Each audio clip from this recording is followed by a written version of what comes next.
Bonjour à toutes et à tous, c'est OFO31 pour le collectif Warball Productions sur la chaîne Warball Community. Comme j'ai vu que le précédent podcast avait beaucoup plu, en tout cas selon les statistiques YouTube, il a été bien apprécié, je vous propose un deuxième podcast pour découvrir la nouvelle configuration de ma machine.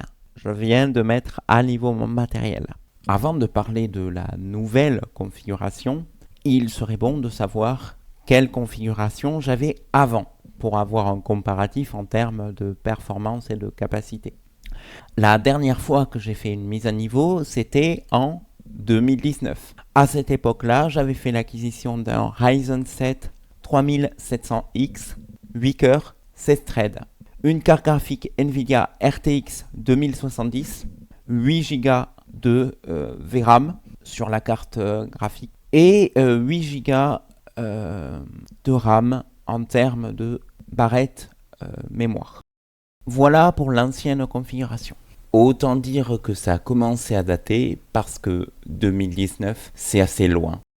Pour ma nouvelle configuration, j'ai opté pour un processeur Ryzen 9 5950X avec 16 cœurs et 32 threads. J'ai un peu de mal avec les chiffres, vous m'excuserez, j'ai pas l'habitude.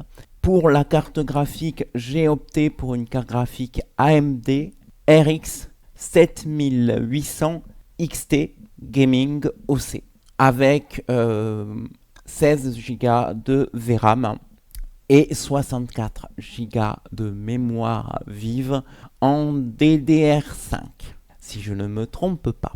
Pourquoi est-ce que j'ai choisi de passer sur l'intégrale AMD? Parce que j'avais jusqu'alors l'habitude de prendre des cartes graphiques de chez Nvidia. Or, j'ai choisi de tourner le dos à Nvidia et de passer intégralement sur AMD. Alors voici la raison principale, le prix. Les cartes graphiques Nvidia coûtent excessivement cher. En allant me balader sur internet, j'ai remarqué que les premiers prix pour les cartes graphiques Nvidia dans le domaine du gaming et du montage vidéo, ça tournait autour de 1300-1400 euros la carte graphique. Uniquement la carte graphique. Chez AMD, la carte graphique, elle m'a coûté entre 500 et 600 euros. Donc, j'ai quasiment économisé 1000 euros. Si je le compare au prix de la carte graphique de chez Nvidia, je payais 1000 euros de plus, quoi, quasiment. Donc, ma première motivation, c'est l'économie financière. Je n'ai plus le même budget qu'autrefois et je n'ai plus vraiment besoin d'utiliser ce type de matériel. AMD fait très bien le job avec la configuration que j'ai choisie. Il y a un deuxième point, tout aussi important, qui m'a poussé à choisir une configuration intégrale AMD, c'est l'open source. Eh bien oui, AMD propose principalement des pilotes open source, ce que je trouve bien mieux que des pilotes propriétaires. De plus, je suis également utilisateur de Linux. Il m'arrive d'utiliser Linux plutôt que Windows. Aujourd'hui, Windows, je l'utilise principalement pour faire du montage vidéo. C'est tout. Je vous avoue que jusqu'alors, j'utilisais Linux principalement sur des VM parce que j'avais Nvidia qui me posait pas mal de soucis. Les utilisateurs de Linux comprendront ce que je veux dire si je dis que les pilotes Nvidia, c'est l'enfer. Du moins sur Linux. Qu'est-ce que j'ai fait une fois que j'ai installé mon matériel AMD? J'ai fait un dual boot avec Linux. Pour m'habituer à Linux, j'ai choisi dans un premier temps de prendre une distribution simple d'accès qui est Linux Mint. Pourquoi? Parce que je n'ai pas l'habitude d'utiliser Linux en dur. Si je n'utilisais pas Linux en dur, vous pourriez vous demander dans quel contexte j'ai utilisé Linux jusqu'à présent.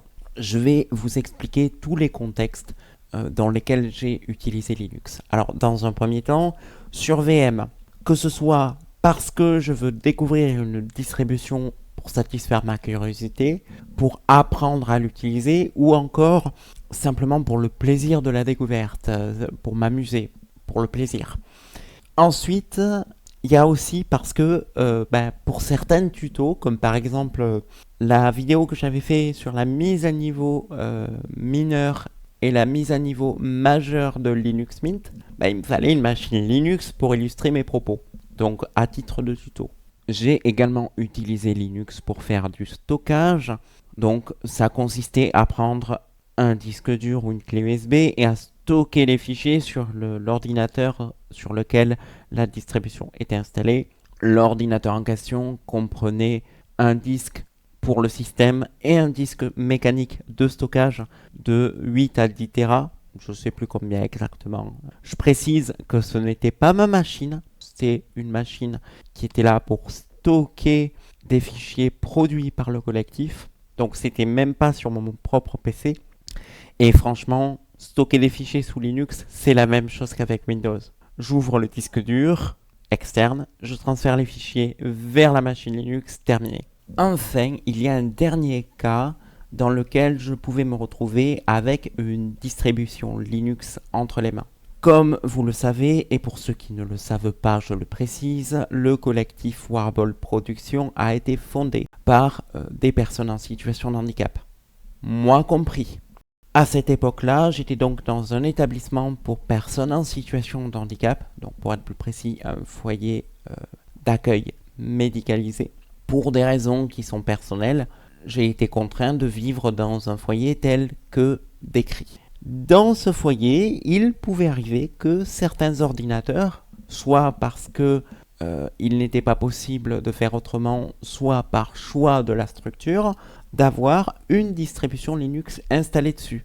Auquel cas, j'avais un accès très limité, donc un accès utilisateur standard avec littéralement accès à Google Chrome, mes emails et terminé. Du coup, c'est la première fois que j'installe une distribution Linux avec des pilotes pris en charge nativement. C'est la première fois que je réinstalle une distribution Linux avec une configuration AMD intégrale. Et honnêtement, c'est le jour et la nuit. Ça marche beaucoup mieux. Quelle distribution j'ai choisi? Linux Mint pour me réhabituer. Et surtout, m'habituer à avoir la main sur la distribution. Honnêtement, ce n'est pas la même chose de devoir utiliser un ordinateur restreint avec une distribution Linux type LSOS et devoir utiliser une distribution Linux qui est censée m'appartenir avec le contrôle total.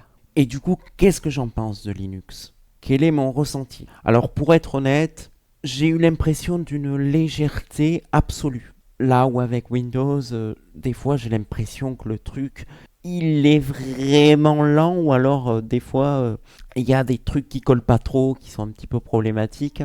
Là, j'ai eu l'impression d'avoir le contrôle sur mon ordinateur. Mais alors le contrôle complet.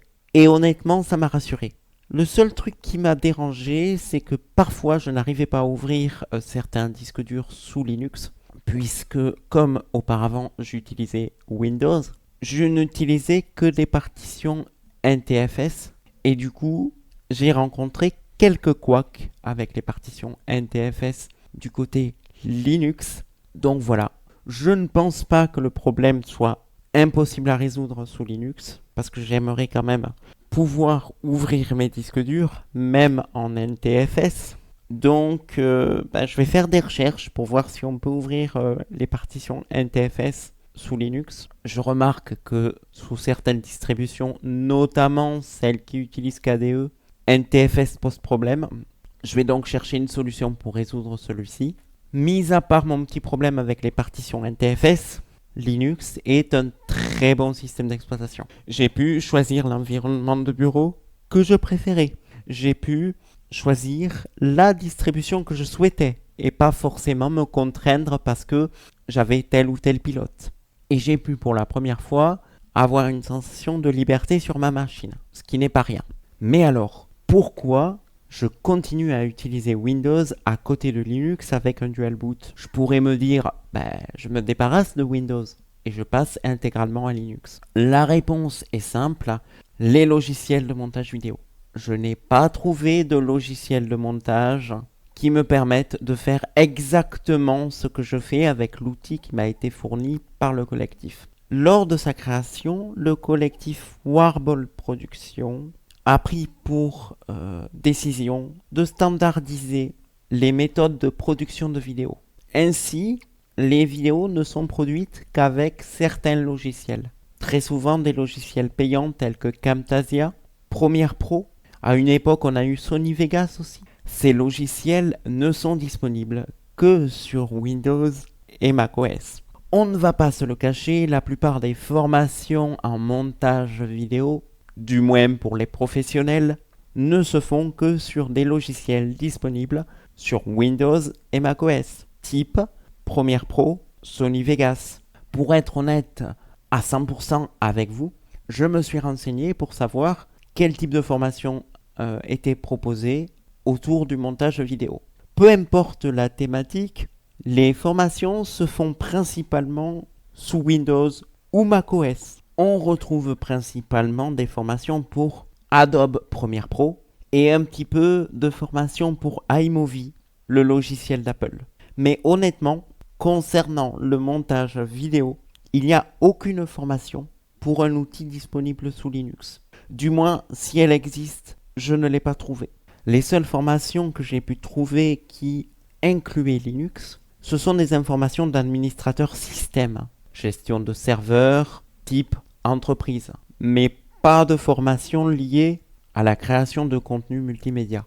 Donc voilà pourquoi je garde Windows en dual boot. Alors oui, il existe des outils sous Linux pour faire du montage vidéo. Kdenlive, PTV, DaVinci Resolve, mais encore une fois, ça reste des outils très limités. La plupart ne sont pas suffisamment aboutis et n'arrivent pas au niveau d'un Premiere Pro. Pour être honnête avec vous, j'attends une bascule. Les logiciels de montage professionnel pourraient choisir de s'orienter vers Linux si l'Europe fait une transition massive des outils propriétaires vers les outils open source. Pour l'instant, ce n'est pas au point. Donc je vais attendre encore quelques années pour voir si les éditeurs de logiciels de montage vont changer leur fusil d'épaule.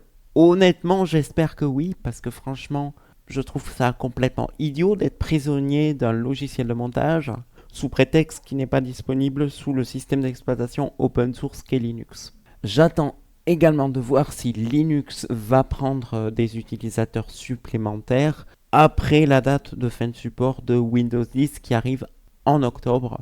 J'ai l'impression que Microsoft se tire de plus en plus une balle dans le pied et que ça va être de plus en plus compliqué de continuer à utiliser les dernières versions de Windows. Donc je sens qu'il va y avoir une évolution du côté de Linux assez intéressante et j'attends de voir. Bon et ben voilà, ce podcast touche à sa fin. Je vous remercie de l'avoir visionné. Je vous invite à vous abonner, à rejoindre le Discord si vous souhaitez discuter un peu plus avec nous et également à me laisser votre opinion dans les commentaires, à me laisser quelques astuces si vous en connaissez pour résoudre mon problème sur le NTFS et enfin à éventuellement partager votre expérience Linux, Windows ou macOS. Merci à vous, à la prochaine.